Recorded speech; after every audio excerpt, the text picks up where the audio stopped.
Welcome to this Zoom tutorial on how to use annotations in Zoom. In this tutorial, you will learn how to use annotations and manage annotation settings. To start annotating, your screen must be shared.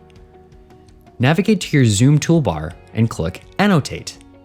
Here, you can select any annotation tool to mark up the screen.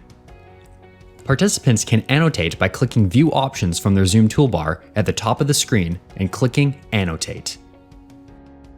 To clear all the annotations on the screen, click the garbage can and select Clear All Drawings. You also have the option to export the screen annotations as an image by clicking on the Save icon.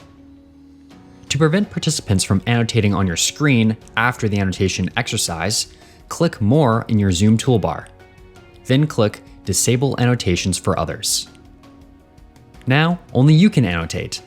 Remember to turn it off if you have another annotation activity that needs to be done. That's it! Now you know how to use and manage annotations in Zoom.